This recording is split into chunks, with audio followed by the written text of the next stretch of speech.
ओम शांति। आज है 16 जुलाई 2021 की साकार मुरली। पहले सुनते हैं मुरली के मुख्य पॉइंट्स। आज बाबा ने बच्चों को तसल्ली देते हुए कहा, थोड़ा धीरज धरो, तुम पापों के बोझ से बहुत भारी हो पड़े हो। अभी बाप तुमको पुण्य आत्मा बनाए ऐसी दुनिया में ले जाते हैं जिसको स्वर्ग कहते हैं। वहाँ ना कोई पाप होगा ना कोई दुख। बाप हैं नई सृष्टि के रचयिता। अभी तुम उनसे विश्व का स्वराज्य पा रहे हो। तुमको ज्ञान का तीसरा नेत्र मिला है, तुम आस्तिक बने हो। फिर कहा, जब तक ब्राह्मण ना बने तब तक ज्ञान का तीसरा नेत्र मिल ना सके। देवताएं भी त्रिकालदर्शी नहीं होते, सिर्फ तुम ब्राह्मण ही त्रिकालदर्शी बनते हो। तुम्हें सबको बताना है कि शिव बाबा आया हुआ है, उनको याद करो। जो आस्तिक बन जाते हैं वह बाप को अच्छी रीति प्यार करते हैं, फिर बाप का भी उनके ऊपर प्यार रहता है, तभी तो स्वर्ग का वर्षा देते हैं। आगे कहा, गुरु वह जो दुख से छुड़ा दे और सुख में ले जाए। ब्रह्मा विष्णु शंकर को भी गुरु नहीं कह सकते। सतगुरु तो एक शिव बाबा ही है, वही सर्व का सद्गति दाता है। और लास्ट में बाबा ने कहा, तुम सब पार्वतियां हो, शिव बाबा तुमको अमर कथा सुना रहे हैं। तुम्हें अमर बनाकर अमर लोक में ले जाएंगे। वहाँ दुख की कोई बात नहीं। तुम्हें औरों को भी ज्ञान की भूभू करनी है, जिससे वह भी मनुष्य से देवता स्वर्ग की परी बन जाए। अब सुनते हैं महावाक्यों को विस्तार से। मुरली का सार। मीठे बच्चे, तुम इस ड्रामा के आदि मध्य अंत को जानते हो। तुम्हें बाप द्वारा ज्ञान का तीसरा नेत्र मिला है, इसलिए तुम हो आस्तिक। प्रश्न, बाप का कौन सा टाइटल धर्म स्थापकों को नहीं दे सकते हैं? उत्तर, बाबा है सतगुरु। किसी भी धर्म स्थापक को गुरु नहीं कह सकते, क्योंकि गुरु वह जो दुख से छुड़ाए, सुख में ले जाए।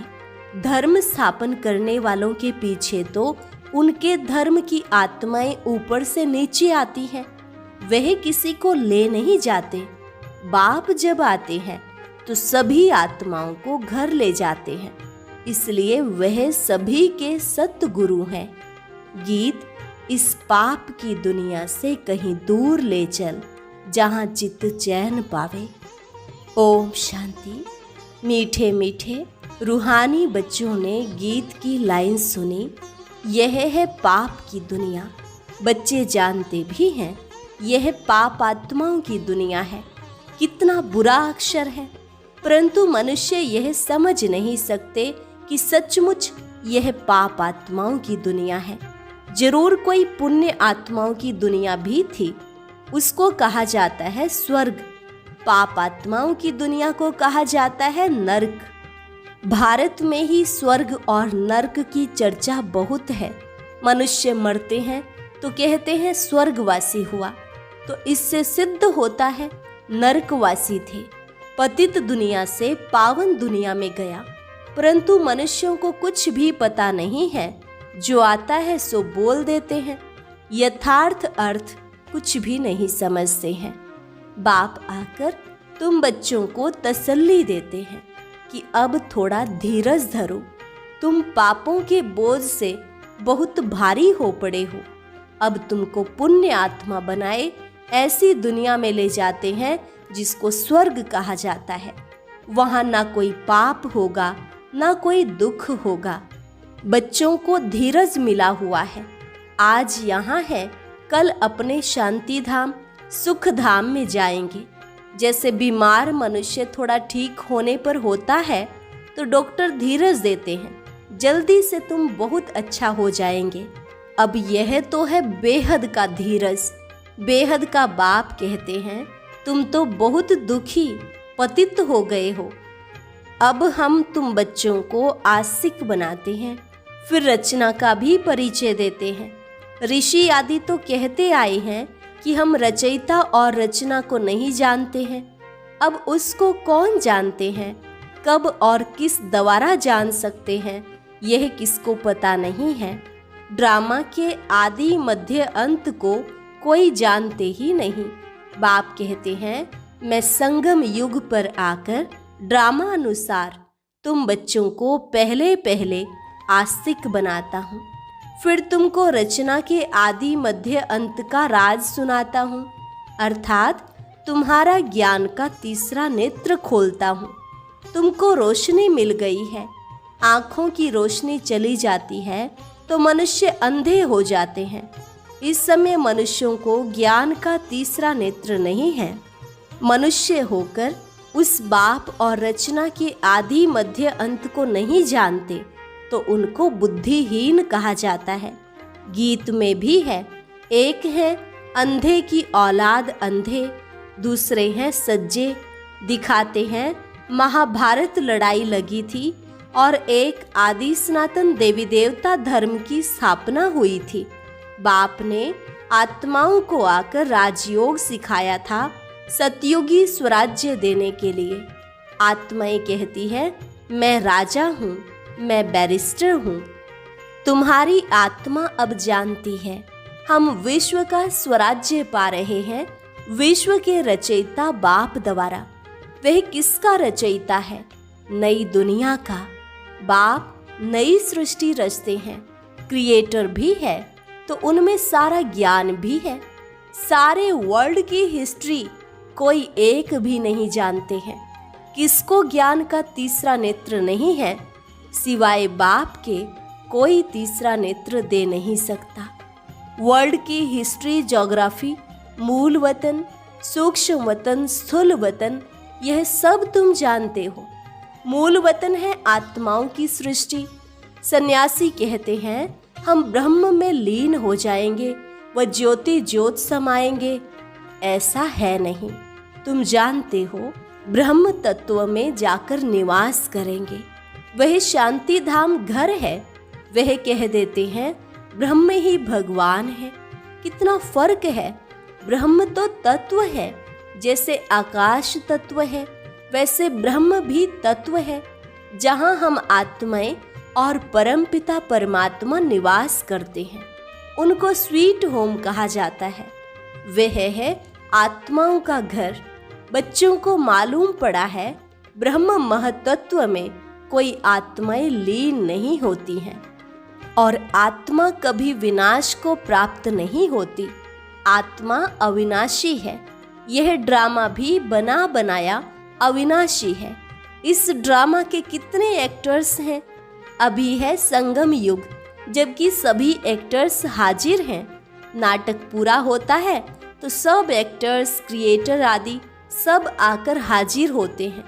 इस समय यह बेहद का ड्रामा भी पूरा होता है, फिर रिपीट होना है। उन हद के नाटकों में चेंज हो सकती है, ड्रामा पुराना हो जाता है। यह तो बेहद का ड्रामा अनादि अविनाशी है। बाप त्रिकालदर्शी, त्रिनेत्री बनाते हैं। देवताएं कोई त्रिकालदर्शी नहीं होते हैं, ना शूद्र वर्ण वाले त्रिकालदर्शी होते हैं। त्रिकालदर्शी तो सिर्फ तुम ब्राह्मण वर्ण वाले हो। जब तक ब्राह्मण ना बने तब तक तीसरा नेत्र ज्ञान का मिल ना सके। तुम झाड़ के आदि मध्य अंत को, सभी धर्मों को भी जानते हो। तुम भी मास्टर नॉलेजफुल हो जाते हो। बाप बच्चों को आप समान बनाएंगे ना। ज्ञान का सागर तो एक ही बाप है जो सभी आत्माओं का बाप है। सभी बच्चों को आस्तिक बनाए त्रिकालदर्शी बनाते हैं। अब तुम बच्चों को सबको यह कहना है कि शिव बाबा आया है, उनको याद करो। जो आस्तिक बनते हैं वह बाप को अच्छी रीति प्यार करते हैं। तुम्हारे ऊपर बाप का भी प्यार है, तुमको स्वर्ग का वर्षा देते हैं। गाया हुआ है कि विनाश काले विपरीत बुद्धि विनश्यन्ति और विनाश काले प्रीत बुद्धि विजयन्ति। गीता में कोई कोई अक्षर सच्चे हैं। श्रीमद् भगवद गीता है सर्वोत्तम शास्त्र। आदि सनातन देवी देवता धर्म का शास्त्र। यह भी समझाया है मुख्य धर्म शास्त्र हैं ही 4, और जो धर्म वाले हैं वह आते ही हैं सिर्फ अपने धर्म की स्थापना करने, राजाई आदि की बात नहीं। उनको गुरु भी नहीं कह सकते। गुरु का तो काम ही है वापिस ले जाना। इब्राहिम, बुद्ध, क्राइस्ट आदि तो आते हैं, फिर उनके पिछाड़ी उनकी वंशावली भी आती है। गुरु वह जो दुख से छुड़ाए और सुख में ले जाए। वह तो सिर्फ धर्म स्थापन करने आते हैं। यहाँ तो बहुतों को गुरु कह देते हैं। ब्रह्मा, विष्णु, शंकर को भी गुरु नहीं कह सकते। एक शिव बाबा ही सर्व का सद्गति दाता है। पुकारते भी एक राम को है। शिव बाबा को भी राम कहते हैं। बहुत भाषाएं हैं तो नाम भी बहुत रख दिए हैं। असल नाम है शिव। उनको सोमनाथ भी कहते हैं। सोम रस पिलाया अर्थात ज्ञान धन दिया। बाकी पानी आदि की तो बात ही नहीं। तुमको सम्मुख नॉलेजफुल, ब्लिसफुल बना रहे हैं। बाप तो ज्ञान का सागर है। तुम बच्चों को ज्ञान नदियां बनाते हैं। सागर एक होता है। एक सागर से अनेक नदियां निकलती हैं। अभी तुम हो संगम पर। इस समय यह सारी धरती रावण का स्थान है। सिर्फ एक लंका नहीं थी, सारी धरती पर रावण का राज्य है। राम राज्य में बहुत थोड़े मनुष्य होंगे। यह सिर्फ अभी तुम्हारी बुद्धि में है। बाबा ने समझाया है, मैं 3 धर्मों की स्थापना करता हूँ, ब्राह्मण, देवता, क्षत्रिय। फिर वैश्य, शूद्र वर्ण में और सभी आकर अपना अपना धर्म स्थापन करते हैं। अनेक धर्मों का विनाश भी कराते हैं। भारत में त्रिमूर्ति का चित्र भी बनाते हैं, परंतु उसमें शिव का चित्र गुम कर दिया है। शिव से ही सिद्ध होता है कि परम पिता परमात्मा शिव ब्रह्मा द्वारा स्थापना, विष्णु द्वारा पालना कराते हैं। उनको करण करावनहार कहा जाता है। खुद भी कर्म करते हैं, तुम बच्चों को भी सिखलाते हैं। कर्म, अकर्म, विकर्म की गति भी समझाते हैं। रावण राज्य में तुम जो कर्म करते हो वह विकर्म बन जाता है। सतयुग में जो कर्म करते हो वह अकर्म हो जाता है, अर्थात उसका पाप पुण्य नहीं बनता। यहाँ विकर्म ही होता है क्योंकि रावण का राज्य है। सतयुग में 5 विकार होते ही नहीं। एक एक बात समझने की है और सेकंड में समझाई जाती है। ओम का अर्थ वो लोग तो बहुत विस्तार से समझाते हैं। बाप कहते हैं, ओम माना अहम आत्मा और यह मेरा शरीर। कितना सहज है। और तुम समझते हो हम सुखधाम में जा रहे हैं। कृष्ण के मंदिर को सुखधाम कहते हैं। है भी कृष्णपुरी। माताएं कृष्णपुरी में जाने के लिए बहुत मेहनत करती हैं। तुम अभी भक्ति नहीं करते हो, तुमको ज्ञान मिला है और कोई मनुष्य मात्र में यह ज्ञान नहीं है। मैं तुमको पावन बनाकर जाता हूँ, फिर पतित कौन बनाते हैं यह कोई बता न सके। सब मेल अथवा फीमेल भक्तियाँ हैं, सीताएं हैं। सबकी सदगति करने वाला बाप है। सब रावण की जेल में है। यह है ही दुख धाम। बाप तुमको सुखधाम का मालिक बनाते हैं। ऐसे बाप को 5000 वर्ष बाद सिर्फ तुम देखते हो। लक्ष्मी नारायण की आत्मा को अब नॉलेज है। हम छोटेपन में यह कृष्ण है, फिर बड़े बनेंगे, ऐसे शरीर छोड़ेंगे, फिर दूसरा लेंगे, और कोई को यह नॉलेज नहीं है। बाप कहते हैं, तुम सब पार्वतियां हो। शिव बाबा तुमको अमर कथा सुना रहे हैं, अमर बनाने के लिए, अमर लोक में ले जाने के लिए। यह मृत्यु लोक है। तुम सब पार्वतियां अमरनाथ द्वारा अमर कथा सुन रही हो। तुम सच सच बनते हो।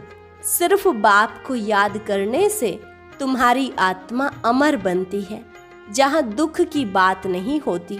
जैसे सर्प एक खाल छोड़ दूसरी लेते हैं, ये सब मिसाल यहाँ के हैं। भ्रमरी का मिसाल भी यहाँ का है। तुम ब्राह्मण क्या करते हो? विकारी कीड़ों को बदल देवता बनाते हो। मनुष्य की ही बात है। भ्रमरी का तो यह एक दृष्टांत देते हैं। तुम ब्राह्मण बच्चे अभी बाप द्वारा अमर कथा सुन रहे हो, औरों को बैठ ज्ञान की भूभू करते हो, जिससे मनुष्य से देवता स्वर्ग की परी बन जाएंगे।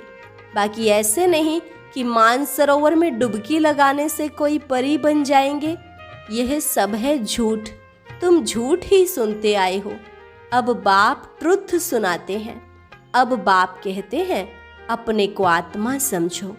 तुम समझते हो निराकार परमपिता परमात्मा इस मुख द्वारा सुना रहे हैं, हम इन कानों द्वारा सुन रहे हैं। आत्म अभिमानी बनना है। फिर परमात्मा भी रियलाइज कराते हैं मैं कौन हूँ। दूसरा कोई आत्म अभिमानी बना न सके, सिवाय बाप के और कोई कह न सके कि तुम आत्म अभिमानी बनो। शिव जयंती भी मनाते हैं, परंतु उनकी जयंती कैसे है यह नहीं जानते। बाप ही खुद आकर समझाते हैं मैं साधारण बूढ़े तन में प्रवेश करता हूँ, नहीं तो ब्रह्मा आएगा कहाँ से? पतित तन ही चाहिए। सूक्ष्म वतनवासी ब्रह्मा में विराजमान होकर तो ब्राह्मण नहीं रचेंगे। कहते हैं मैं पतित शरीर पतित दुनिया में आता हूँ। गाया हुआ है ब्रह्मा द्वारा स्थापना। फिर जिसकी स्थापना करते हैं, जो यह ज्ञान पाते हैं, वह देवता बन जाते हैं। मनुष्य ब्रह्मा का चित्र देखकर मूंझ जाते हैं। कहते हैं यह तो दादा का चित्र है। प्रजापिता ब्रह्मा तो जरूर यहाँ होगा। सूक्ष्म वतन में कैसे प्रजा रचेंगे? प्रजापिता के बच्चे हजारों ब्रह्मा कुमार कुमारियां हैं। झूठ थोड़े ही होगा। हम शिव बाबा द्वारा वर्षा पा रहे हैं। तुम बच्चों को समझाया है वह अव्यक्त ब्रह्मा है। प्रजापिता तो साकार में चाहिए। यह पतित ही तो पावन बनते हैं। तत्वम। अच्छा, मीठे मीठे सिक्की लधे बच्चों प्रति मात पिता बाप दादा का याद प्यार और गुड मॉर्निंग। रूहानी बाप की रूहानी बच्चों को नमस्ते। रूहानी बच्चों की रूहानी बाप दादा को नमस्ते नमस्ते, गुड मॉर्निंग। धारणा के लिए मुख्य सार। पहली पॉइंट, आत्म अभिमानी बनकर इन कानों द्वारा अमर कथा सुननी है। ज्ञान की भूभू कर आप समान बनाने की सेवा में रहना है। दूसरी पॉइंट, बाप समान नॉलेजफुल ब्लिसफुल बनना है। सोमरस पीना और पिलाना है। वरदान, फॉलो फादर और सी फादर के महामंत्र द्वारा एक रस स्थिति बनाने वाले श्रेष्ठ पुरुषार्थी भव। फॉलो फादर और सी फादर के महामंत्र द्वारा एक रस स्थिति बनाने वाले श्रेष्ठ पुरुषार्थी भव। सी फादर, फॉलो फादर, इस मंत्र को सदा सामने रखते हुए चढ़ती कला में चलते चलो, उड़ते चलो। कभी भी आत्माओं को नहीं देखना, क्योंकि आत्माएं सब पुरुषार्थी हैं। पुरुषार्थी में अच्छाई भी होती है और कुछ कमी भी होती है, संपन्न नहीं। इसलिए फॉलो फादर, ना कि ब्रदर सिस्टर। तो जैसे फादर एक रस है, ऐसे फॉलो करने वाले एक रस स्वतः हो जाएंगे। स्लोगन, पर चिंतन के प्रभाव में ना आकर शुभ चिंतन करने वाली शुभ चिंतक मणि बनो।